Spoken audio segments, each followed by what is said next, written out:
Doctor বলছে আমার পেটে নাকি বাচ্চা। এখন আমি তো বিয়ে করি না, এখন এই বাচ্চার বাপ কে হইব? কিছুদিন আগে তো চাটাচাটি ভিডিও দিলেন জোনায়েদের সাথে।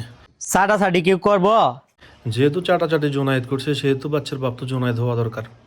খোঁজ নিয়ে দেখেন, ভালো করে আশেপাশে তাকায় দেখেন, জোনাই কিন্তু এক পায়ে গাড়া থাকবে বাচ্চার বাপ হওয়ার জন্য। যারা রিক্সা চালায় তাদের বউ থাকে ঘরে, কিন্তু তোমরা কেন বউ নিয়ে ব্যবসা করো? তোমাদের বউর টাকা কেন তোমরা খাও? এটা আমাদেরকে বলো। জান্নাতের জামাই তোহা যেভাবে ক্যালকেলাইয়া হাসতেছে, মনে হইতেছে খুব মহান একটা ব্যবসা পাইছে নিছে, মানে বউ নিয়ে ভিডিও করে মহান একটা কাজ করতেছে। উত্তরটা আমি দিই, রিক্সাওয়ালার বউ পদ্মার ভিতরে কেন থাকে? হালাল ইনকাম, হালালভাবে জীবন পরিচালনা করে।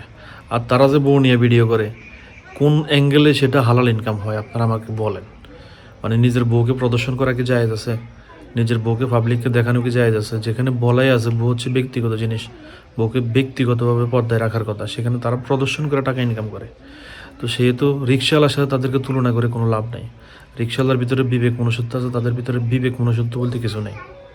দাঁড়িপাল্লা বিজয় হওয়ার আগেই আমার ওয়াইফকে দেখেন পর্দা করে ফেলেছি।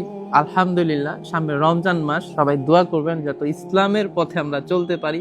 মাশাআল্লাহ, অনেক সুন্দর লাগতেছে। দোয়া করি আল্লাহ আপনাদেরকে হেদায়েত দান করুক। তবে আর একটা কথা বলে রাখি, মানে অগ্রিম কোনো কথা বলা ঠিক না, তারপরে বলে রাখি, এটা হচ্ছে আপনাদের ভিউ ব্যবসার একটা টেকনিক। মানে গরিবের কথা বাসি হইলেও ফলে। আর এটা কিছুদিন পর আমরা 100% দেখতে পাবো। আপনি আপনার বউকে দিয়ে ভিডিও 100% করাবেন, এটাতে কোনো সন্দেহ নাই। দেখেন কোন মানুষের ঝগড়ার কারণে আজকে আমার সংসার অশান্তি।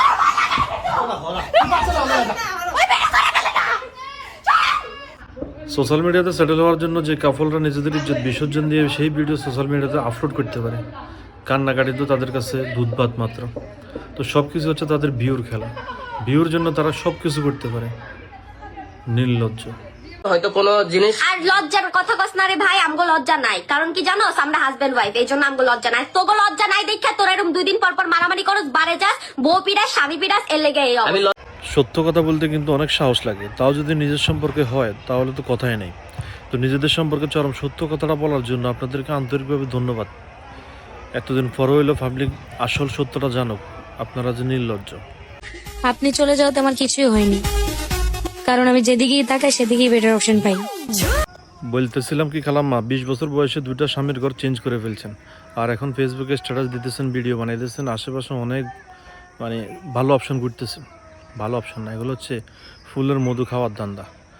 আর নষ্ট জিনিসের প্রতি মাছির আকৃষ্টতা একটু বেশি থাকে, সেটা বুঝতে হবে। বুঝলে বুঝপাতা, না বুঝলে তেজপাতা। 12 তারিখে ভোট দেওয়ার জন্য এনআইডি কার্ড না থাকলেও 14 ফেব্রুয়ারিতে ঘোরার জন্য বউ আছে আমার। বন্ধু, তোর তো 2টার একটাও নাই। দের শালা বোকা চোদা, এগুলো কি সোশ্যাল মিডিয়াতে বলার জিনিস? তুই যে 2টা বলছিস 2টাই আমার আছে, বউ আছে, আইডি কার্ডও আছে, ভোটও আমি দিতে পারবো। কিন্তু বউ নিয়ে সোশ্যাল মিডিয়াতে ভিডিও করার মতো বিকৃত মন মানসিকতা আমার নেই। একটা কথা আছে না, কাঁচাবাসি গুণে দ্বারা। স্কুলে যদি যাস তাহলে বুঝবি আর কি কাঁচাবাসি গুণে দ্বারা কি। তোর অবস্থা তো সেম হয়েছে, মানে মুখ ফোটার আগে তোর ফোন ফুটে গেছে, বুঝছস?